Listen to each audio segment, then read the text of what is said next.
accompagnement, c'est vraiment notre cœur de métier, accompagner, incuber, accélérer les entrepreneurs. On a commencé en Soninké, moi je viens de là-bas, je suis originaire de la Mauritanie, mes parents sont arrivés en France dans les années 80. Tu es une femme noire et tu as choisi d'entreprendre. Pourquoi tu t'es rajouté l'entrepreneuriat en plus de ces difficultés que la société t'impose, qui sont tristes, mais qui sont une réalité? Parce qu'en réalité, je ne m'attendais pas à ça, à toutes ces opportunités, vraiment le côté grande école, avec la relation avec les grandes entreprises, avec ce côté vraiment très parisien finalement.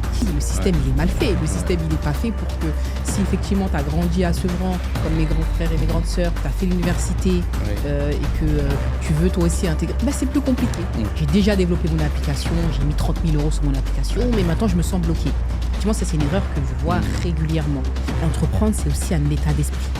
Et souvent, allez, 90% des cas, les gens qui me demandent des financements. Regardez, Amoro. Diom. Kadungo. Diom Sissé. Dramé Sama. Dramé Sama. Bon, pour ceux qui ne comprennent pas, nous parlons soninké, notre langue maternelle. Bienvenue dans ce numéro Diasporact.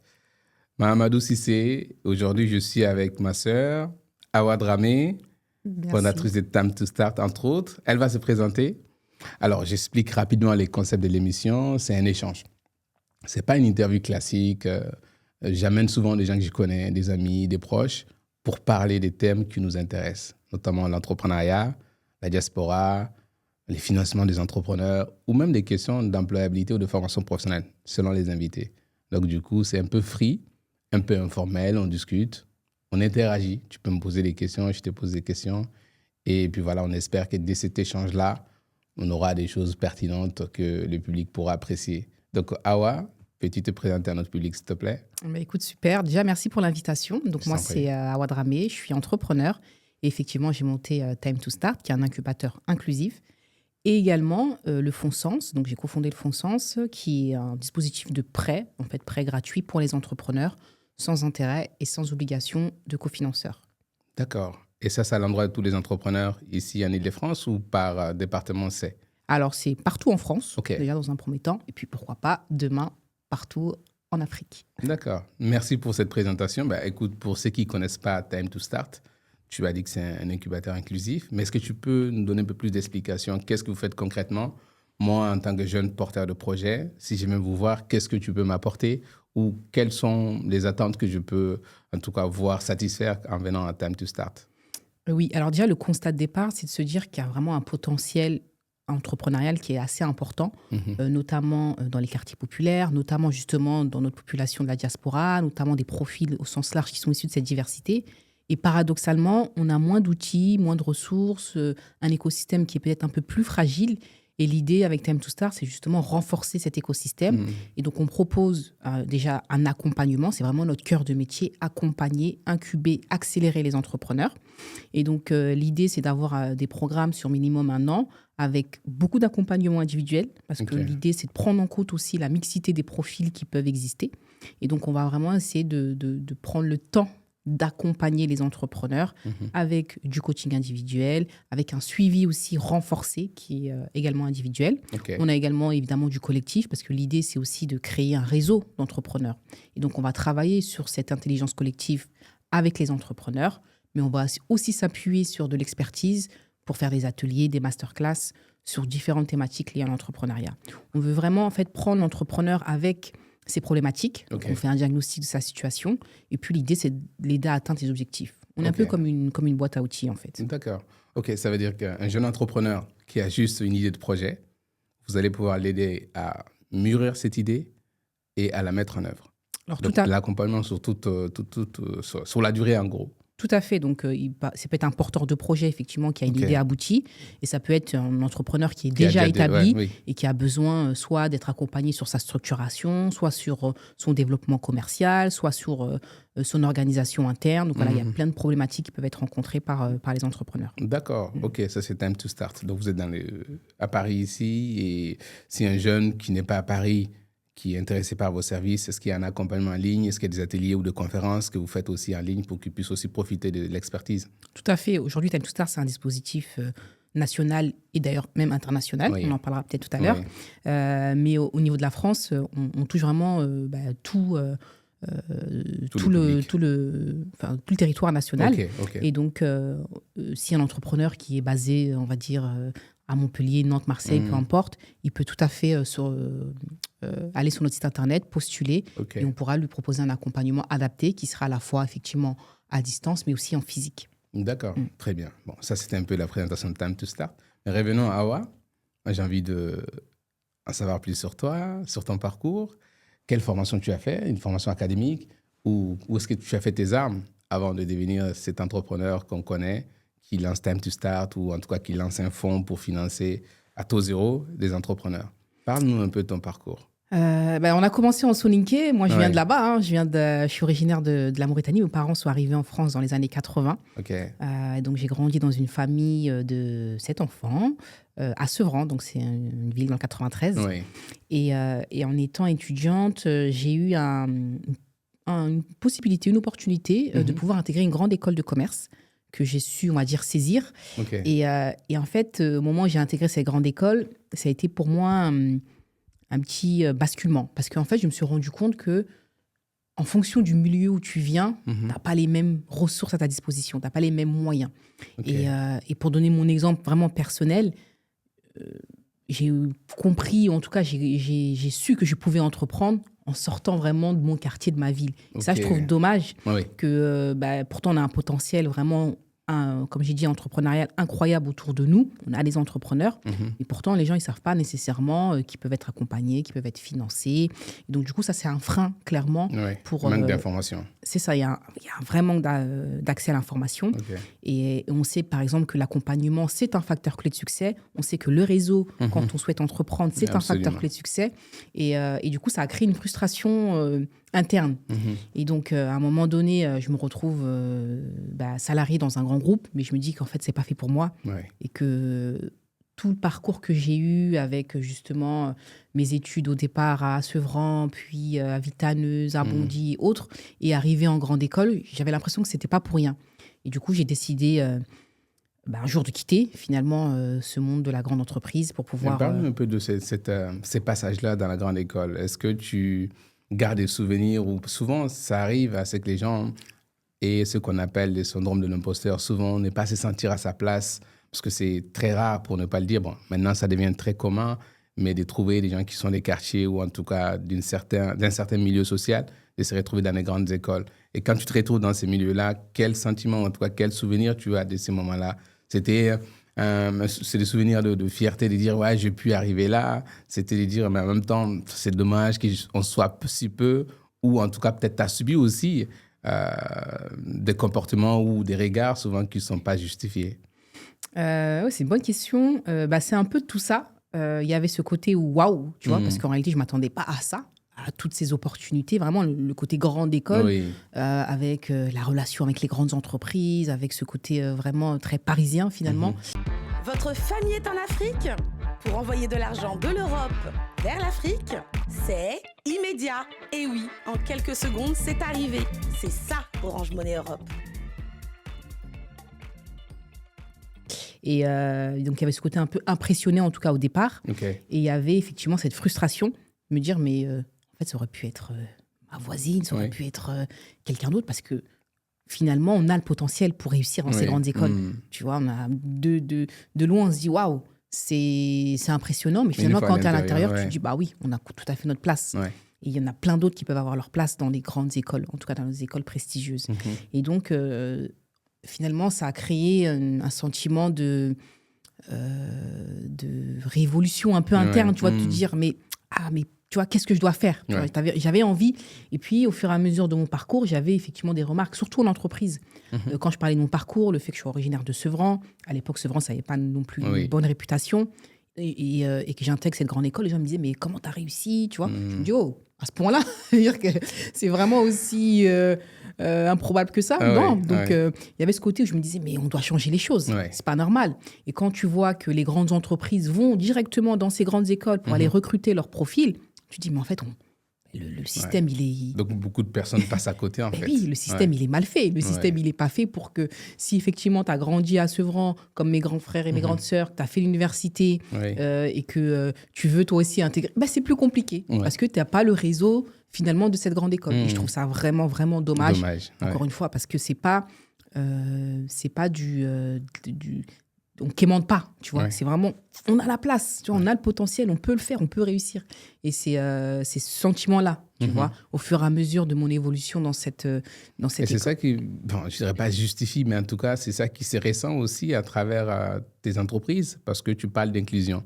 C'est de dire, en fait, donner la chance à ceux qui n'ont pas eu peut-être la chance que toi, tu as eu d'intégrer cette grande école, et ensuite définir dans les grandes entreprises. Exact. Est-ce que c'est un fil conducteur qui t'a amené aussi vers ça? Clairement. En fait, tous les projets que je porte, j'en porte plusieurs, et tous les projets que je porte, j'essaye de mettre mes valeurs, tu vois. Et cet aspect inclusif, cette sincérité que j'essaye de mettre dans tout ce que je fais, évidemment, ça me porte au quotidien. C'est ma ligne conductrice. Et d'ailleurs, c'est aussi comme ça que je fais mes choix, avec qui j'ai envie de travailler, comment j'ai envie de travailler. Et voilà, donc oui, évidemment, tout ça, tout mon parcours personnel détermine, en tout cas en partie, mes choix d'aujourd'hui, mes entreprises, mes engagements, ma manière de m'adresser aux autres et ma manière de collaborer aussi. D'accord, ok. C'est intéressant de voir ces parcours, effectivement, comme tu le dis, commencer dans une ville peut-être qui ne te prédestinait pas à faire une grande école. Et tu es allé en entreprise, dans une grande boîte, mais tu as décidé de quitter. Alors là, ces switch-là, on a beaucoup de personnes, nous, par exemple, à Diasporact, quand on reçoit des gens, t'en as qui sont des entrepreneurs déjà, et t'as d'autres, c'est des salariés, ils veulent basculer vers l'entrepreneuriat. Mais souvent, sans savoir un peu ce qui les attend. Est-ce que toi, tu avais suffisamment de ressources, de moyens ou d'informations avant de quitter cette opportunité que tu avais pour te lancer dans l'entrepreneuriat, ou tu l'as fait comme on le dit, tu avais un parachute, tu as sauté, et puis bon, voilà, le sac s'est ouvert, quoi. Ouais. Alors, cette histoire, elle date de 2011, je crois, 2012, ça remonte à un moment. J'étais encore chez mes parents. Je suis restée 6 mois en entreprise. Donc après, j'étais en alternance. Ensuite, après mon alternance, on m'a proposé un contrat. Donc, moi, mon expérience en entreprise, elle a été vraiment courte en soi. Donc, elle est inférieure à 2 ans. Donc, à ce moment-là, évidemment, j'avais un peu cette peur parce que moi, mon objectif de départ, c'était pas nécessairement entreprendre. C'était faire en sorte d'avoir un très bon salaire pour mes parents notamment, pour leur rendre et pour les rendre fiers et pour montrer que voilà, ils ont eu raison de me soutenir et tout. Donc, c'était plutôt ça mon point de départ au départ. Mon point de départ au départ. En tout cas, mon point de départ plus jeune. Plus jeune. Et donc oui, c'était quand même un choix particulier. Donc moi, j'en ai parlé à personne. J'en ai parlé ni à mes parents, ni à ma famille. J'ai juste fait parce que à ce moment-là, il y avait vraiment la frustration. Elle était trop forte pour moi. Je ne pouvais pas continuer. Et donc, je comprends en tout cas pour ce que tu me dis, les profils dont tu me parles, parce que j'en ai beaucoup aussi à Time to Start. Moi, le conseil que je pourrais leur donner, c'est qu'il faut y aller étape par étape en réalité. Il n'y a pas de parcours idéal dans l'entrepreneuriat. Souvent, on regarde les profils qui sont sur Instagram, qui ont quitté leur boîte, qui ont démarré de zéro, qui ont tout plaqué avec 0 €. Je pense qu'il faut vraiment faire une analyse personnelle de son environnement, sa famille, sa situation, et y aller étape par étape. On peut aujourd'hui entreprendre, commencer à entreprendre en tout cas, en étant salarié. Et puis petit à petit, peut-être on peut réfléchir à un plan de départ. Mais encore une fois, il n'y a pas de parcours parfait. Il faut vraiment... il n'y a pas de temps aussi parfait. Parce que souvent, ils disent « Ouais, mais c'est le moment, parce que là, je suis plus jeune, ou je suis parent, ou alors là, je suis plus âgé, ou là, j'ai des enfants. » C'est vraiment très personnel. Chacun a son rythme. Exactement. Chacun son rythme, chacun son parcours. Et il faut vraiment se concentrer sur soi-même et sa capacité aussi à faire. Parce qu'en réalité, entreprendre, c'est comme je dis tout le temps, c'est agir avant tout. Et donc, quelle est ta capacité à agir à ce moment-là, tu vois, au moment où tu es salarié, tu as peut-être un loyer à payer ou un crédit à rembourser, je ne sais pas. C'est quoi ta capacité à agir à ce moment-là et prendre des décisions en fonction de ça. Et puis surtout, il faut se faire accompagner. Très important. Donc justement, je t'ai demandé en fait quelle information tu avais ou quelles ressources tu disposais pour pouvoir faire ce switch-là. Mais tu nous as dit c'est 6 mois. Bon, 6 mois, c'est très peu. C'est une fois qu'on a passé des années ancrés dans un poste assez stable que l'enjeu est peut-être beaucoup plus important. Mais justement, tu as touché un mot. Souvent, on l'entend, que ce soit sur les réseaux sociaux ou ailleurs. J'ai commencé à partir de rien, j'ai commencé avec 0 € ou 0 francs selon là où nous sommes. Toi, qui es un incubateur, qui accompagne des entrepreneurs, qui envoie des centaines de milliers, est-ce que tu penses véritablement qu'on peut commencer avec 0 francs ou 0 €? Alors, je pense qu'on peut commencer avec rien. Je pense qu'il faut commencer avec les moyens qu'on a à notre disposition. Au départ, quand on n'a pas encore généré de chiffre d'affaires, il faut y aller step by step, être en capacité à démontrer des choses sans dépenser beaucoup. Un peu en mode une start-up. Par contre, à un moment donné, oui, on va avoir besoin de financement pour soit amorcer quelque chose, soit accélérer. Mais je pense que quand on est vraiment au stade de l'idée, il faut être en capacité de démarrer avec très, très peu de moyens ou avec quasiment vraiment rien. Et aujourd'hui, oui, il y a des outils c'est beaucoup plus facile qu'il y a 10 ans, par exemple. On a les outils pour pouvoir le faire. Il y a les réseaux sociaux, il y a le digital, tu peux commencer à mettre en place certaines choses, tu peux te former aussi. Qui ne demandent pas beaucoup de moyens. Voilà, qui nécessitent très peu de moyens. Mais par contre, il faut du temps, il faut s'engager. Et ça, c'est parfois un peu plus compliqué. Donc oui, je pense qu'on peut démarrer en tout cas avec très, très peu de moyens au départ. Et je pense qu'il le faut même, voilà. C'est important. Et moi, je le dis tout le temps, notamment à la diaspora. Ceux qui quittent, qui ont travaillé longtemps ou qui ont entrepris ici en France, qui ont fait une petite économie et qui veulent aller sur le continent pour entreprendre. Je leur dis, il faut toujours commencer petit. Parce qu'en fait, comme tu le dis, ça donne, non seulement tu testes ton marché, ton produit sur le marché, est-ce qu'il est adapté, est-ce qu'il y a une demande qui est là, ou en tout cas, tu peux réajuster les tirs, en fait, si jamais ça ne marche pas. Exactement. Mais si tu investis toutes tes économies ou tu t'endettes à un certain niveau pour démarrer parce que tu crois à ton projet, ben, ça peut aussi amener des moments où tu vas déchanter parce que le marché n'est pas forcément comme ce qu'on avait prévu dans un business plan et tout ça. Donc, on va aussi justement faire le switch vers ça. Souvent, des jeunes entrepreneurs, on est tous peut-être passés par là, on fait de la prévision, même ceux qui nous accompagnent, souvent nous donnent des chiffres en fait, qui nous mettent des étoiles dans les yeux. On s'est dit, tiens, je vais me lancer, je prends la décision d'y aller. Mais une fois sur le terrain, on se rend compte que finalement, ce que j'avais sur le papier, il y a un écart. Exactement. Toi qui accompagnes des porteurs de projets, comment expliquer cela ou en tout cas, face à cela, quelle réaction il faut avoir? Oui, j'ai beaucoup d'entrepreneurs qui viennent me voir, toc, toc, toc, Awa. Je vais lancer une application pour mettre en lien un tel et avec un tel. J'ai déjà développé mon application, j'ai mis 30 000 € sur mon application, mais maintenant, je me sens bloqué. Effectivement, ça, c'est une erreur que je vois régulièrement. Et donc, la vraie question, en fait, quand on est entrepreneur, c'est comment tu arrives à démontrer, parce que comme tu dis, tu as sur le papier, c'est réel. Comment tu arrives à démontrer que si demain, tu développes telle ou telle application, les clients vont acheter. En fait, c'est cette capacité à démontrer qu'il y a un marché, que les gens sont prêts à payer pour ta proposition de valeur qui doit être dans la tête de l'entrepreneur dès le départ. Et il faut vraiment éviter de construire son produit, son service comme nous, on l'entend. Le plus important, c'est de le construire comme le client le souhaite. Et en fait, ce qu'il faut faire, c'est qu'il faut co-construire son produit ou son service avec ton client. Et donc, pour ça, il faut aller sur le terrain, il faut tester, il faut prototyper, il faut améliorer. Et donc, il faut prototyper aujourd'hui avec des outils que tu peux. Si on prend des boîtes, par exemple, comme Dropbox, tu connais, leur prototype, c'était une vidéo. Leur premier prototype, c'était une vidéo. En plus, quand tu vois la vidéo, tu te dis « oh ». Donc, à un moment donné, il faut être aussi en capacité d'être créative, de tester des choses. Et c'est pas en venant avec son application toute faite, toute propre, où finalement, tu te rends compte que en fait, ce client, il n'aime pas cette fonctionnalité, ou alors elle n'est pas adaptée, ou alors elle ne correspond pas à leurs besoins. C'est assez compliqué, surtout qu'on a déjà mis 30 000 €. C'est très dur de dire « mais en fait, j'ai mis 30 000 € pour rien ». Donc, faites attention, dès le départ, il faut vendre d'abord. C'est vraiment une qualité d'entrepreneur. Avant de produire, avant de construire, il faut être en capacité de vendre sa proposition de valeur. Donc ça, il faut le retenir. Et donc, faites-vous accompagner, encore une fois, j'insiste là-dessus, parce que ça, c'est des choses qu'on traite assez vite, normalement, dans quasiment tous les incubateurs. C'est vrai que l'entrepreneuriat, ou en tout cas l'accompagnement, c'est pas quelque chose à laquelle on pense tout de suite. Quand on est entrepreneur, on s'est dit, j'ai mon idée, ça y est, j'ai fait mon business plan, je me lance. Alors que, quand même, l'accompagnement, c'est pas juste te montrer comment monter un dossier. C'est aussi tous ces conseils que tu donnes là, en fait, en cas de blocage, comment t'aider à dépasser cela. Et surtout, tu seras avec des gens qui ont déjà une expérience entrepreneuriale, pour la plupart en tout cas. Yes. Donc là, ça, comment toi, tu arrives à expliquer cela, que les jeunes entrepreneurs n'aillent pas tout de suite vers des structures d'accompagnement comme des incubateurs ou autres, mais c'est jette dans la gueule du loup en quelque sorte, parce que l'entrepreneuriat, c'est aussi ça. C'est un peu risqué d'aller sans au préalable avoir des outils nécessaires, parce qu'en réalité, on n'est pas entrepreneur, on les devient, on le dit. C'est-à-dire que ça s'apprend en quelque sorte, soit à travers l'expérience ou à travers des gens qui peuvent nous donner cet accompagnement. Oui, je pense quand même qu'il y a une peur de perdre du temps.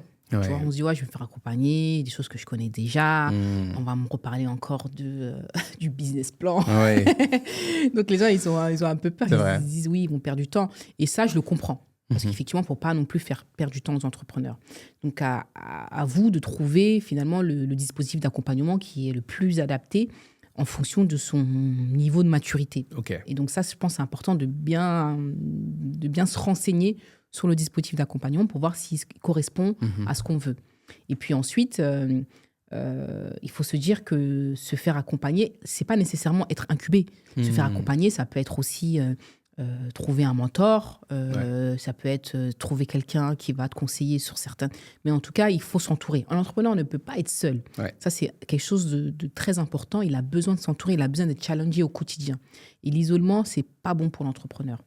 Et il faut se dire que se faire accompagner, c'est clairement gagner du temps. Parce que des erreurs qui ont déjà été faites, on va pouvoir au moins t'alerter. Attention, si tu fais ça, probablement, tu vas avoir tel résultat. Ou alors, essaye de faire plutôt comme ça. Tu verras, ça va peut-être te permettre de tester un peu mieux. Donc, je peux comprendre finalement au départ cette crainte de se faire accompagner, de se dire c'est un peu lourd, ça va me faire perdre du temps. Mais je pense qu'il faut... C'est nécessaire. Oui, c'est nécessaire. Vraiment, je le vois. De toute façon, on le voit entre entrepreneurs accompagnés et non accompagnés. Il y a une différence. Et les entrepreneurs qui viennent toquer à notre porte, qui ont démarré seuls ou avec le mauvais accompagnement, on sent que, voilà, il y a Ils auraient pu gagner du temps s'ils étaient venus plus tôt. D'accord. Donc, au-delà de l'accompagnement, au-delà de faire mûrir l'idée d'entreprise, l'une des difficultés, en tout cas, qu'un entrepreneur est confronté, que ce soit ici en Europe, en Afrique ou ailleurs, c'est les problèmes de financement. En tout cas, pour prendre un cas spécifique qui est celui de l'Afrique, que je maîtrise peut-être un peu plus, on va demander à un entrepreneur d'hypothéquer en tout cas un prêt qu'il demande. Et un jeune entrepreneur, en général, il démarre avec peu de moyens. N'ayant pas de moyens pour hypothéquer les prêts sollicités au niveau de la banque, il se voit sans financement. Mais ça, c'est aussi parce qu'il n'a pas suivi l'étape que tu viens d'énumérer tout à l'heure. C'est-à-dire commencer petit avec les moyens dont on dispose. Mais en termes de financement, quels sont les outils vous avez à Time to Start, ou en tout cas ou le fonds dont tu parlais tout à l'heure, qui peuvent être en tout cas des solutions pour résoudre cette problématique-là de financement? Oui, c'est une vraie problématique. Et n'hésite pas aussi à faire appel à ton expérience aussi, parce qu'on en parlera tout à l'heure sur les continents africains, là où tu amènes aussi des activités de promotion de l'entrepreneuriat. Oui, alors c'est une vraie question, l'accès au financement. C'est vraiment aussi un facteur clé de succès. Le financement, tout comme le réseau, tout comme l'accompagnement, on a besoin. L'entrepreneur, à un moment donné, il va avoir besoin de financement. Mais je reviens effectivement à ce que j'ai dit au départ. Entreprendre, c'est aussi un état d'esprit. Et souvent, allez, 90% des cas, les gens qui me demandent des financements, ils ne sont pas encore prêts à avoir du financement. Votre famille est en Afrique? Pour envoyer de l'argent de l'Europe vers l'Afrique, c'est sécurisé. L'argent est bel et bien sûr d'arriver. C'est ça, Orange Money Europe. Et c'est très, très, très important parce que quand tu reçois des financements trop tôt, tu sais pas quoi en faire nécessairement. Tu vois, c'est compliqué parce que tu sais pas l'utiliser. Tu te dis, je vais développer mon application avec alors que c'est peut-être pas le bon moment. Tu vas faire peut-être une campagne marketing alors que tu n'es pas prêt. Donc, l'état d'esprit entrepreneurial est très important. Et dans cette mentalité de l'entrepreneur, il faut, comme je disais tout à l'heure, vendre d'abord. Il faut être à l'écoute. Il faut savoir démarrer petit, évidemment, voire grand et avoir cette ambition. Il faut être en capacité de démontrer qu'il y a un marché. Il faut savoir demander. Enfin, il y a plein de qualités qui sont nécessaires pour entreprendre. Et donc, je pense que déjà, pour les entrepreneurs qui nous écoutent, si vous n'avez pas démontré que votre marché est réel, que les gens sont prêts à payer, je pense qu'il ne faut pas trop se concentrer sur l'aspect financement. Ensuite, quand on a déjà un peu amorcé son activité, on a même généré un peu de chiffre d'affaires, on a organisé plein d'événements, on a une communauté qui nous suit, effectivement, il y a plusieurs dispositifs qui sont existants. Donc, vous avez des prêts d'honneur qui sont à disposition, vous avez des plateformes de crowdfunding par equity ou tout simplement les plus classiques. Vous avez des business angels. Vous avez des fonds. La famille. Vous avez effectivement... Oui, ça c'est plus pour démarrer. Pour démarrer. Oui. Après, vous avez des business angels, vous avez des fonds. Donc, il y a des dispositifs qui sont existants, mais il ne faut pas y aller trop tôt. Ensuite, quand on va les voir, il faut aussi être prêt. Ouais. Qu'est-ce qui nous permet de rassurer? Donc, je te donne l'exemple avec nous, le fonds Sens qu'on a lancé. Donc, nous, on propose, pour réexpliquer un petit peu notre format, on propose des prêts gratuits sans intérêt, sans obligation de cofinanceur, sans obligation de garant et sans obligation de crédit bancaire. Sans frais de dossier. Et sans frais de dossier. Donc, par exemple, on va te prêter 10 000 €, tu devras nous rembourser 10 000 € avec une année de différé et avec un format de remboursement qui est personnalisé. Okay.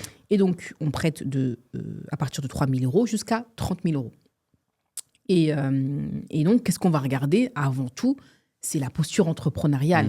C'est est-ce que effectivement le projet il a réussi à avancer suffisamment pour nous rassurer?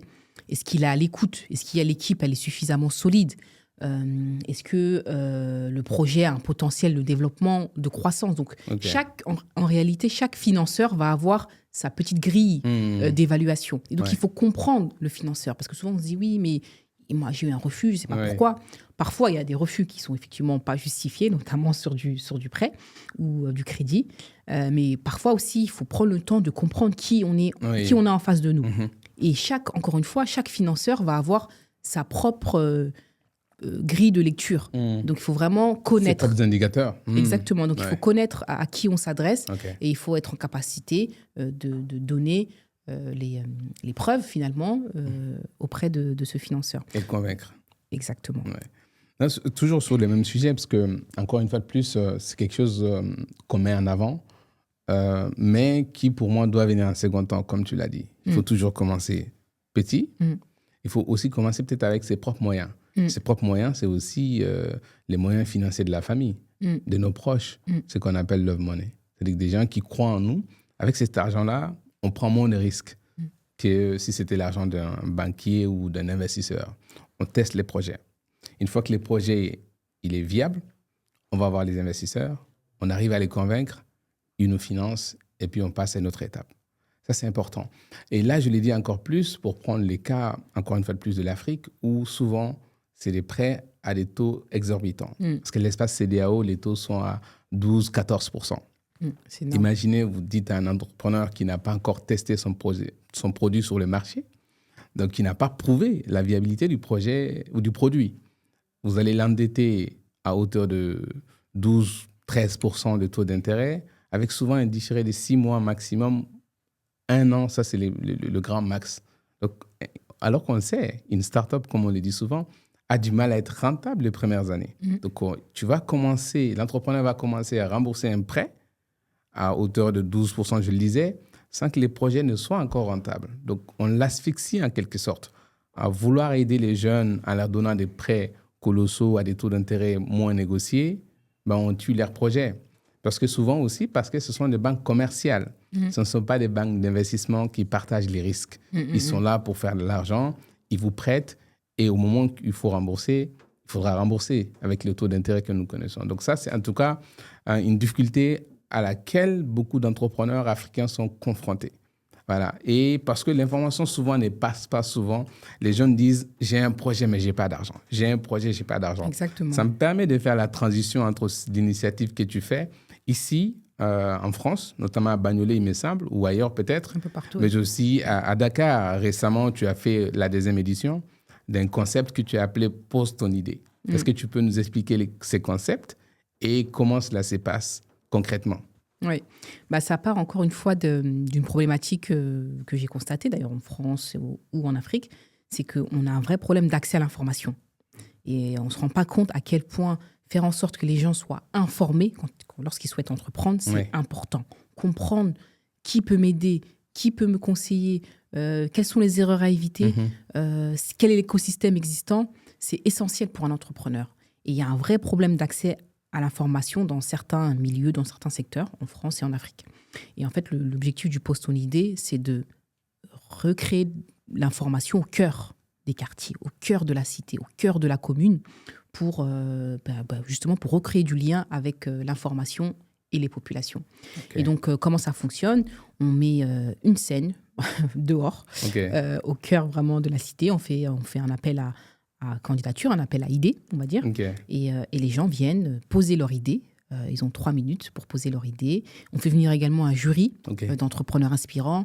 Là, pour la dernière édition, on avait notamment Bambalo, on avait Sini Samba ou d'autres entrepreneurs. À Dakar, hein ? À Dakar. Et l'idée, c'est que justement, ces entrepreneurs puissent leur dire, bah oui, on a commencé aussi, on vient d'ici, on a commencé un peu comme ça, je te conseille plutôt de faire ça, attention à ça. Et ça permet de partager un peu l'information et des conseils plutôt. Et puis, on fait venir aussi les acteurs de l'écosystème pour que les gens se soient connectés avec l'écosystème. Et ça, c'est un premier pas ou peut-être un deuxième pas pour faire connaître son idée, pour la challenger. Et ça crée aussi de la valeur. Et ça crée du dynamisme sur le territoire. Parce que, comme je disais tout à l'heure, je ne sais pas si tu te souviens, quand moi j'ai grandi à Sevran, on ne m'a jamais parlé d'entrepreneuriat. Quand je sortais, on ne m'a jamais dit « c'est possible que tu puisses entreprendre ». Et là, le fait d'aller vraiment au cœur du quartier, il y a des gens, il y a des passants autour qui viennent nous poser la question « mais qu'est-ce que vous faites exactement ? Qu'est-ce que vous êtes en train de faire là exactement ? Ah, mais j'ai mon voisin ou j'ai ma petite sœur qui a une idée, peut-être que… » Et c'est vraiment dans cette optique-là, parce que je pense que ce qui nous manque aujourd'hui dans certains territoires, c'est que ça manque de dynamisme entrepreneurial, ça manque de valeur, tu vois. Et à travers cette action-là, on veut vraiment créer de la valeur. Et donc Pose ton idée, donc du coup, c'est comme ça que ça s'est matérialisé. Et pourquoi le choix de le faire en Afrique, notamment au Sénégal ? Parce que tu as senti aussi là-bas un besoin où il y a une opportunité qui s'est offerte à toi. Oui, en fait, je me rends compte que plus je voyage, plus je me rends compte que les problématiques des entrepreneurs sont similaires. Ce n'est pas les mêmes contextes, clairement, pas du tout, mais tu as des problématiques similaires. Les entrepreneurs, ils veulent de l'argent, ils veulent du financement, ils veulent savoir comment faire pour se développer, ils veulent avoir du réseau, donc c'est un peu partout finalement. Après, il y a des contextes qui sont différents. Et à force de voyager, donc je me suis retrouvée au Sénégal et j'ai rencontré des acteurs qui me parlaient un peu des problématiques, j'ai rencontré des maires, j'ai rencontré des incubateurs.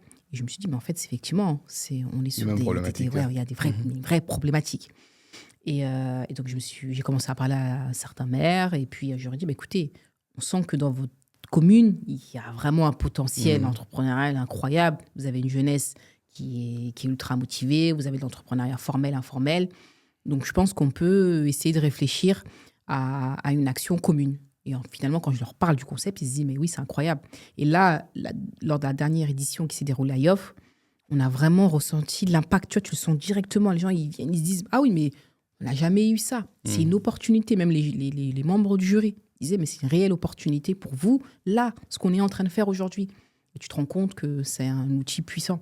Et on peut aussi y retrouver des idées merveilleuses. Incroyable. Parce que souvent, on pense aussi que l'entrepreneuriat est destiné à ceux qui ont fait des grandes études. Et d'ailleurs, l'histoire nous montre que les plus grands entrepreneurs, ce n'est pas forcément ceux qui étaient meilleurs ou en tout cas qui ont fait des grandes études. Donc, l'entrepreneuriat, c'est aussi une question de passion et aussi, comme tu le dis, des convictions surtout.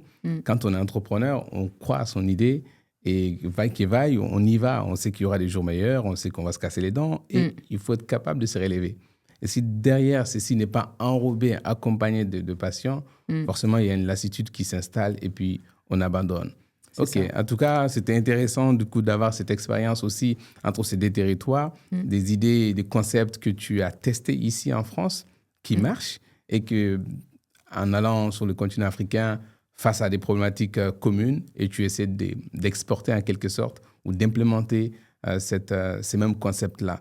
Donc, j'espère surtout que ça va aussi peut-être s'étendre à d'autres capitales africaines parce que c'est toujours le même problème d'entrepreneuriat, d'employabilité, d'insertion de la jeunesse. Parce que tu le sais aussi bien que moi, c'est une population qui est très jeune. L'Afrique, la majorité de la population a moins de 25 ans. C'est pour dire que c'est, en tout cas, une bombe à désamorcer. Et on peut le faire à travers aussi l'entrepreneuriat. Chose qui n'est pas enseignée à l'école. C'est-à-dire, comme tu le dis, certes, on a peut-être des cursus qui nous accompagnent vers l'entrepreneuriat, mais on ne nous dit pas concrètement comment le faire. En tout cas, en Afrique, où encore le système est calqué sur l'école qui date de la période coloniale, parce qu'il y avait un besoin de l'administration coloniale d'avoir des avocats, d'avoir des gens dans tel ou tel domaine. Malheureusement, 60 ans après, les marchés de travail ont évolué, les besoins ont changé, mais nos écoles, en tout cas notre système scolaire, reste toujours un peu à l'ancienne. Donc du coup, à la sortie de ces écoles-là, pour le cas du Mali, chaque année, c'est 300 000 nouveaux demandeurs d'emploi qui viennent sur le marché. Ah oui. 300 000 nouveaux demandeurs d'emploi. Et par an, on en crée peut-être 30 000 par le secteur privé et le secteur public 34 000 ou vice-versa. Donc en tout, on est à 60-65 000 emplois créés sur 300 000 nouveaux demandeurs d'emploi. Donc on voit les gaps. Donc ça montre l'idée qui est, enfin ça met les curseurs sur la problématique de la non-adéquation entre la demande du marché du travail et ce que l'école produit. Mais là, ces gaps restent là. Donc l'entrepreneuriat pourrait être une solution à cela, pour dire ces jeunes-là qui ont suivi des cursus scolaires très honorables, hein, comme le droit, comme la socio ou autre, mais essayez de vous reconvertir, ou en tout cas essayez de mûrir l'idée d'entreprendre ou de faire de l'auto-emploi. Donc, c'est quand même une problématique, comme je le disais, qui est un peu, qu'on retrouve ici en Europe, mais aussi en Afrique. Exactement. Donc, voilà, on va essayer d'évoluer dans l'émission. On a démarré un peu sur l'accompagnement de ces jeunes entrepreneurs quand ils viennent toquer à la porte de Time to Start et des différents dispositifs dont vous disposez. Et ensuite, sur la partie financement, tu as donné des conseils pertinents, que ce soit sur le démarrage, où il faut démarrer petit à petit, mais aussi sur les financements, les types de dispositifs qui existent. Un exemple, un fonds que tu as co-créé, qui finance de 3 000 jusqu'à 30 000 euros, sans frais de dossier, sans garantie. C'est quand même bon à savoir pour beaucoup de jeunes entrepreneurs qui entreprennent. Et d'ailleurs, on a essayé de créer des synergies. Et ça, je pense que c'est bon aussi, c'est important de le souligner entre acteurs. Différents acteurs qui sont sur ces mêmes créneaux, souvent avec des publics différents ou souvent même avec les mêmes publics. On a eu à faire des ateliers avec toi et tes collègues, justement, pour amener ces entrepreneurs-là à mûrir leurs idées et surtout à passer de l'étape idée vraiment à un projet qui est viable. Maintenant, une question juste simple. Moi, je suis un jeune, je quitte l'école, je cherche un emploi, je ne l'ai pas. Je me mets dans un contexte africain. Et là, on me parle d'entrepreneuriat. Finalement, je ne m'y connais pas en entrepreneuriat. Qu'est-ce que je dois faire? Quelle est la première étape? Suis-je condamné à vouloir entreprendre parce que c'est à la mode ou je cherche toujours un emploi en étant toujours au chômage? Qu'est-ce que toi, tu donnerais comme conseil dans ces cas de figure? C'est une bonne question. Tout à l'heure, tu parlais de passion, oui. Tu parlais d'engagement. Je pense que tout le monde n'est pas fait pour entreprendre et je pense qu'il ne faut pas non plus vendre l'entrepreneuriat à tout bout de champ.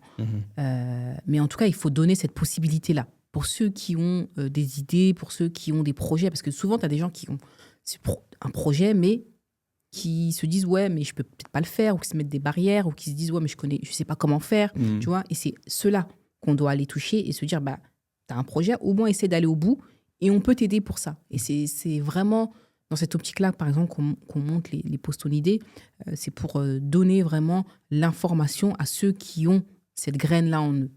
Après, il y a d'autres voies, effectivement.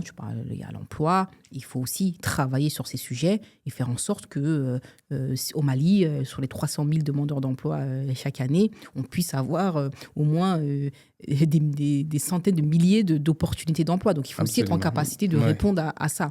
Donc, je pense que les deux sujets sont liés, d'ailleurs. Je parle beaucoup, parfois, d'employabilité et d'entrepreneuriat. Et d'ailleurs, aussi, on accompagne des entrepreneurs, c'est probablement des futurs employeurs. Et donc, encore une fois, il y a vraiment un lien entre les deux. Employabilité. Donc, clairement, il y a un lien entre entrepreneuriat et employabilité.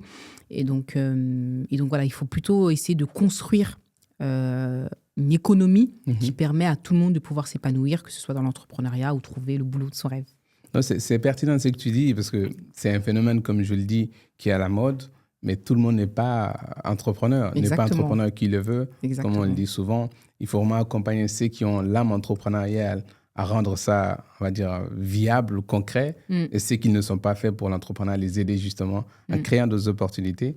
Parce que ces entrepreneurs qu'on accompagne créent aussi de l'emploi, donc pourront être embauchés là-bas. Donc, c'est pertinent ce que tu dis. J'aimerais revenir un peu aussi à des thématiques un peu plus personnelles, mais avant cela, je parlais des problématiques sur le continent africain, mais c'est souvent aussi les mêmes problématiques qu'on trouve ici dans nos quartiers, dans nos cités. C'est vrai. Et la communauté africaine, pour ne pas dire noire et arabe, la plupart, ce n'est pas forcément ceux qui entreprennent le plus. Qu'est-ce qui expliquerait ces freins? Est-ce que c'est parce qu'ils n'ont pas eu accès à des grandes écoles comme toi, tu as eu l'occasion, ou parce qu'ils n'ont pas l'information, ou c'est parce que... Qu'est-ce qui expliquerait ces facteurs-là où ils sont cantonnés, en tout cas, à chercher des boulots qui sont aussi des boulots aussi honorables, hein, mais quand il s'agit de créer de la valeur, en tout cas, la diaspora, souvent ici, malienne ou africaine, n'est pas beaucoup dans l'entrepreneuriat. Et on sait que la richesse se crée aussi au niveau de l'entrepreneuriat. Comment tu expliques ces freins entre ceux-là qui sont dans les quartiers, dans les villes, qui ne vont pas vers l'entrepreneuriat? Est-ce que ça s'explique par un système scolaire qui ne favorise pas cela, ou c'est toujours le manque d'information? Je pense que c'est un mix de plusieurs facteurs.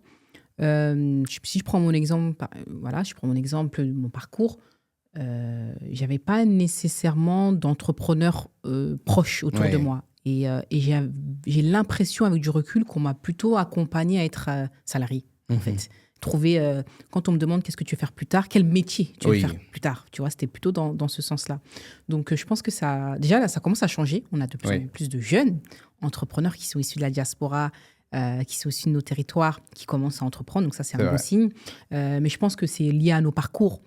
Quand tes parents sont travailleurs, c'est l'exemple que un peu tu suis. Tu te dis, moi, je vais trouver un boulot peut-être meilleur que ceux de mes parents, mais voilà, je vais travailler. Et donc, je pense que c'est, dans notre génération en tout cas, je pense que c'est beaucoup lié à ça. Mais vu que maintenant, nous sommes entrepreneurs, je pense que nos enfants ont plus cette envie d'entreprendre. Donc, il y a quand même une révolution. Moi, je l'ai ressenti en tout cas. Ça fait plus de 10 ans maintenant que j'accompagne, je suis des entrepreneurs et je vois quand même une grosse évolution avec de plus en plus d'entrepreneurs de nos diasporas qui se lancent. Ouais, c'est excellent, c'est excellent. Je disais qu'on allait en venir à une question plus personnelle. D'accord. Nous sommes en France, tu es une femme noire et tu as choisi d'entreprendre. Pourquoi tu t'es rajouté l'entrepreneuriat en plus de ces difficultés que la société t'impose, qui sont tristes, mais qui sont une réalité? Ou c'est un challenge pour toi? Oui, en plus, dans un domaine qui est très masculin. Il faut savoir qu'il y a très peu d'incubateurs, et notamment sur nos enjeux qui sont portés par des femmes. Donc, c'est très compliqué. Et clairement, je sens vraiment les barrières. Je sens les freins, je sens la discrimination. Et il y a quelques années, j'ai été en tout cas intégrée par LinkedIn sur un programme Changemaker sur la question d'inclusion, d'égalité, des chances. Et suite à ça, j'ai reçu énormément de messages de femmes, et notamment de femmes noires. Qui s'identifient à toi. Exactement, et qui me parlaient de leur parcours, des discriminations qu'elles ont subies, des barrières, des regards. Et effectivement, on a tendance un peu à sous-estimer ce frein-là, cette barrière-là, qui est liée à notre statut de femme noire, de femme issue disons-le. Exactement, de femmes issues des quartiers. En tout cas, malheureusement, c'est présent. Et comment toi, tu vis tout ça? Au début, j'avais un peu de mal. Au début, j'avais un peu de mal parce que je sentais vraiment... je sentais ma différence à travers le regard des autres, tu vois. Et après, au fur et à mesure, tu avances, tête haute, fierté, et tu vas dans les endroits où on veut de toi. Et moi, derrière, je ne cherche pas à prouver quoi que ce soit. Je ne cherche pas à démontrer, parce que j'estime que j'ai déjà réussi. J'estime que je fais quelque chose de qualité. J'ai une forme de fierté avec une grande humilité. Et du coup, je m'entoure des personnes qui me respectent. Je travaille et je collabore avec des personnes qui me respectent. Et à partir du moment où je sens qu'on ne me mérite pas, je m'en vais, tête haute toujours. Et quand je sais que je suis à ma place, je rentre J'ai m'assieds tête haute toujours. Et je parle quand il faut parler. Donc, franchement, je pense qu'il faut... Malheureusement, c'est réel. C'est là. Il faut avancer. Il ne faut pas se bloquer par rapport à ça, même si c'est compliqué. Il faut le dénoncer. Il ne faut pas faire comme si de rien n'était. Ah, mais on a tendance à trop se plaindre. Non, c'est une réalité. Les discriminations aujourd'hui envers les femmes, et particulièrement envers les femmes noires, particulièrement envers les femmes noires qui sont issues des banlieues, qui sont issues, voilà, c'est réel. C'est très fort. Et on ne se rend pas compte parce qu'on ne le vit pas. Et donc, à nous de prendre la parole, à nous de les dénoncer. Donc, on ne peut pas se limiter, on ne peut pas faire comme si de rien n'était. Donc, moi, dès que j'ai l'occasion d'en parler, j'en parle. Dès que j'ai l'occasion de pouvoir aider quelqu'un, parce que j'ai beaucoup de gens qui me sollicitent aussi sur ces sujets, j'en parle. J'essaie, en tout cas, à mon niveau, d'aider, mais le seul conseil que je peux donner aujourd'hui aux femmes, c'est fierté, détermination, résilience et aller au bout, parce qu'en réalité, personne ne peut nous arrêter. Toujours tête haute. Toujours tête haute, bon, fierté. Les femmes, naturellement, en tout cas, tu me diras, je parle beaucoup d'Afrique, sont naturellement entreprenantes. Quand on regarde dans la grande famille africaine, c'est la maman qui gère un peu la famille. Et c'est à elle qu'on va donner l'argent pour le condiment, qui va faire les marchés, qui va jouer l'équilibre justement entre les dépenses. Exactement. Et aussi peut-être le manque à gagner que les papas n'ont pas pu avoir. Donc les femmes, naturellement, ont cette âme entrepreneuriale et subissent aussi malheureusement des injustices de la société, peut-être qui les forment, qui les forgent. Et ce qui fait que les femmes entrepreneurs qui arrivent à émerger, elles ont une énergie incroyable, parce que je pense que peut-être que vous êtes bâtis déjà, malgré vous-même, par ces injustices, à être solides, à aller contre vents et marées pour réclamer ce qui vous est dû, ou en tout cas ce qui est normal en réalité. Oui. Donc toi, tu fais partie de ces personnes-là qui inspirent ces jeunes dames, ces jeunes garçons d'ailleurs aussi, pour dire qu'on peut être noir, on peut être femme et entreprendre, et surtout réussir à donner la main à d'autres. Parce que tu parlais d'inclusion, ça c'est important. C'est pas n'importe quel incubateur. Tu mets un accent particulier sur l'inclusion en allant chercher ceux qui sont loin de l'information. Et c'est Ahmed qui le disait ici, la distance, c'est pas forcément physique. On peut être vraiment au centre de là où ça se passe, mais ne pas avoir l'information ou ne pas se sentir à sa place pour, en tout cas, aller vers ce à quoi nous avons droit. Oui, c'est clair. Et clairement, c'est beaucoup plus difficile pour nous. Moi, je l'ai ressenti. Je peux me comparer à des hommes, je peux me comparer à d'autres femmes non noires. Et clairement, c'est compliqué, c'est très compliqué. Mais il ne faut pas lâcher, il faut aller au bout. Comme j'ai dit, c'est très important. Et il faut y aller la tête haute. Et on n'a vraiment rien à envier pour le coup. Et c'est vrai que c'est intéressant parce qu'on parle souvent du sujet d'égalité femmes-hommes. Et en fait, dans ce combat en faveur de l'égalité femmes-hommes, moi, je dis tout le temps, il y a des combats. Parce que c'est pas pareil quand on est une femme noire, encore une fois, d'aller prendre sa place au sein d'une entreprise, d'aller prendre sa place en tant qu'entrepreneur, qu'une femme européenne, voilà. Et donc oui, c'est clairement un combat au quotidien. J'ai oublié de rajouter, tu es noire, femme, entrepreneur et soninké. Parce que dans notre culture, c'est rare que les femmes entreprennent. Et comment tu arrives à faire comprendre justement à ta famille? Peut-être tu peux aussi avoir des parents qui sont ouverts d'esprit, qui sont compréhensifs, mais souvent, ce n'est pas forcément le cas chez nous. Oui, mais on a quand même des origines très commerçantes aussi. Ouais, hein. C'est vrai. Et c'est vrai que mais moi, je pense que c'est avec les résultats qu'on arrive à rassurer sa famille. C'est à un moment donné... je pense que c'est important d'avoir le soutien de sa famille. Et moi, j'ai eu la chance d'avoir une famille qui est derrière moi, qui a toujours été derrière moi. Okay. Donc, je pense que c'est sûr que le poids aussi des origines, parfois, ça peut être très présent pour certaines femmes. Mais encore une fois, il faut aller au bout de... En fait, il faut être en confiance et il faut être honnête avec soi-même. Ouais. Tu vois, il faut aller au bout de ce qu'on a à l'intérieur de soi. Et tant qu'on est sereine, tant qu'on est... OK avec ce qu'on a à l'intérieur, rien ne peut nous arrêter, encore une fois. Et surtout, ne pas se laisser arrêter par les autres. C'est très important. En fait, si je décide d'arrêter, c'est pour moi et parce que je l'ai décidé. Ouais. Mais pas parce que mais un tel m'a refusé. Parce que parfois, j'ai des personnes qui me disent « Oui, mais j'ai un tel qui ne m'a pas répondu » ou « Il y a un tel qui ne veut pas. » c'est pas grave, il veut pas, va voir à côté. Ouais. Va voir ailleurs. Il y a toujours des gens qui sauront évaluer ton potentiel. Donc, très important. Ça, c'est important. Et j'ai fait la transition vers aussi un problème qu'on connaît beaucoup plus en Afrique, c'est la scolarisation des filles. Parce qu'encore, dans des contrées peut-être encore très lointaines, les femmes sont cantonnées à un rôle de mère au foyer. Elles n'ont pas le droit d'aller à l'école. Même ceux qui vont à l'école sont déscolarisés pour être donnés en mariage. Donc, des personnes de profil comme toi donnent espoir, justement, qu'on peut changer les choses dans ces parties-là du monde. Pour dire qu'on ne va pas brusquer les gens. Souvent, ils ont leur manière de faire, ils ont leur mentalité. Il faut qu'on arrive à inspirer. Il faut qu'on arrive à donner l'exemple. Pour dire que une femme, c'est comme un homme, elle peut entreprendre si elle le veut. Elle doit aller à l'école comme un garçon. Moi, ça fait un peu partie des combats que je mène en disant non, il faut que les filles soient scolarisées bien, pour elles-mêmes d'abord, mais aussi pour sa famille et pour sa société. Les paradoxes, c'est qu'on les dit chez nous, quand on instruit une femme, ce n'est pas une seule personne qu'on a instruite. C'est toute une famille, c'est tout un quartier. Parce que les femmes, c'est aussi ce sens-là du partage, en tout cas au sens africain du terme.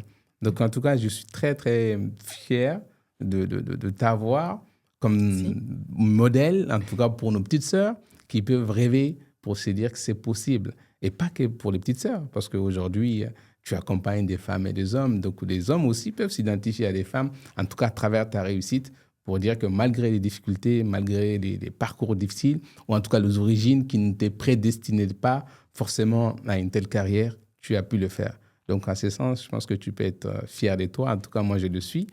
Maintenant, je voudrais, pour terminer, que tu nous dises un peu, en tout cas, quels sont tes conseils à l'endroit des jeunes qui entreprennent déjà, mais qui traversent des difficultés, ou en tout cas ceux qui ont des idées d'entreprise, mais qui n'ont pas encore passé les caps, qui n'ont pas encore franchi la porte des Time to Start, pour que tu puisses les accompagner. N'hésitez pas à franchir la porte. Et si j'avais un conseil, c'est... je pense que la société nous met beaucoup de pression, surtout aux jeunes. Tu vois, il faut faire ci, il faut que tu aies ton bac à telle année, à tel âge, il faut que tu fasses tes diplômes ou autre. Je pense que déjà, il ne faut vraiment pas se mettre trop de pression, pas trop se comparer aux autres. C'est très important. Okay. Chaque parcours est différent, chaque parcours est unique, chaque difficulté est unique et chaque ambition aussi est unique. Tout le monde n'a pas la même ambition. Certains veulent être micro-entrepreneurs, d'autres veulent se développer en France, à l'international, partout dans le monde. Bref, chaque parcours est unique. Donc déjà, soyez conscient de votre vision, de ce que vous voulez faire. Où est-ce que vous voulez être dans 5 ans. Et puis ensuite, soyez honnête avec vous-même. Très important, ne pas se mentir à soi-même quand on est entrepreneur. Ah, mais c'est bon, je vais réussir parce qu'un tel... Non, la réalité, c'est quoi aujourd'hui? Et puis, le meilleur conseil, évidemment, que je donne tout le temps, c'est l'action. Tu ne peux pas t'aider si tu dors. Entreprendre, c'est pas derrière son bureau en développant son application pendant 6 mois, 1 an. Entreprendre, c'est être sur le terrain, c'est rencontrer, c'est tester, c'est améliorer, c'est rencontrer, c'est demander. Faut pas oublier de demander, faut pas avoir peur de demander, parce qu'enfin, on n'ose pas demander. Entreprendre, c'est oser poser des questions, c'est oser solliciter, c'est oser échouer. Et ne pas avoir peur d'apprendre de cet échec et recommencer jusqu'au moment où on décide finalement de continuer, de grandir ou d'arrêter. Donc, c'est les conseils que je pourrais donner. Et puis, encore une fois, je l'ai quand même pas mal répété, ne pas hésiter à se faire accompagner, ne pas hésiter à commencer petit. Oui, ça c'est important. Commencer petit, mais toujours avoir l'ambition. Donc, voyez grand. Et puis voilà, et... Au fur et à mesure, on se fait de l'expérience, on apprend et puis on développe des choses, quoi. Donc, rien n'est figé, rien n'est parfait. Restez vous-même et puis voilà. Alors, Awa, pour terminer, qu'est-ce qu'on peut te souhaiter pour cette année 2025, par exemple? La santé. Avant tout, c'est très important parce que c'est vrai que c'est un phénomène qu'on évoque peu, mais la santé des entrepreneurs, elle est essentielle. Et donc, c'est comme ça qu'on avance. Pour moi, le plus important, ça reste la santé. Et puis, évidemment, plein d'autres projets. Beaucoup de chance. On parlait de l'Afrique, donc voilà. Mais avant tout, la santé. on te le souhaite, on nous le souhaite. Yes. Et que cette année soit belle et remplie de santé, de bonheur et beaucoup de réussite dans tout ce que nous entreprenons. Mais il y a un phénomène, en tout cas, qu'on n'a pas abordé, que j'aurais bien voulu t'entendre aborder. Quand tu parles de tout ça, de tous ces parcours, il y a un mot qui me vient en tête, c'est la confiance en soi. Parce qu'il en faut aussi pour braver un peu toutes ces difficultés. Comment toi, tu arrives à avoir cette confiance en toi? Est-ce que tu as eu un travail à faire pour la construire ou c'était inné en toi? Ah, c'était pas du tout inné. Ouais.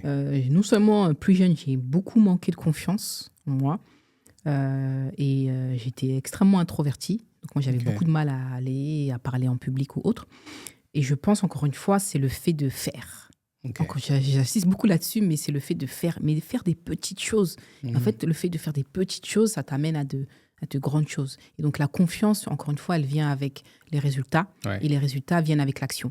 Et donc, la question que vous devez vous poser quand vous avez un projet, peu importe, c'est qu'est-ce que je peux faire là, aujourd'hui, mais vraiment aujourd'hui, là, dans l'heure qui vient, pour faire avancer mon projet, mais avec les moyens que j'ai en ma possession. Ouais.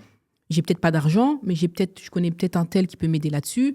J'ai peut-être pas d'argent, mais je sais me débrouiller pour faire un site sur WordPress. Ouais. Je sais créer une page sur Instagram, je sais créer une page sur LinkedIn. Je sais faire des textes. Il y a plein de choses, des petites actions qu'on peut mettre en place pour faire avancer son projet. Et c'est comme ça qu'on gagne en confiance. Et puis après, comme j'ai dit, ne pas se limiter par rapport au regard des autres. Ouais. Voilà. C'est important. Ok, Awa, merci beaucoup d'avoir partagé tous ces conseils et astuces avec nous. Et j'espère en tout cas que vous qui nous regardez, vous en avez appris beaucoup, non seulement sur son parcours qui inspire, mais aussi à travers son métier qui consiste à accompagner des jeunes entrepreneurs, ou de moins jeunes d'ailleurs, en tout cas jusqu'à la partie financement qui vient se greffer au projet, avec aussi une ambition d'impacter sur le continent africain à travers les différentes initiatives que tu mènes. Parfait. C'était là l'interview, en tout cas l'échange avec Awa Dramé, fondatrice de Time to Start, et également d'autres initiatives comme un fonds d'investissement ou en tout cas un accompagnement financier des entrepreneurs, mais aussi des initiatives sur le continent africain. C'était un réel plaisir de partager ces moments avec elle, qu'elle puisse donner des conseils et en tout cas partager aussi son parcours. Merci de l'avoir suivi et on se dit à très bientôt. À très vite. Votre famille est en Afrique? Pour envoyer de l'argent de l'Europe vers l'Afrique, c'est sécurisé. L'argent est bel et bien sûr d'arriver. C'est ça, Orange Money Europe.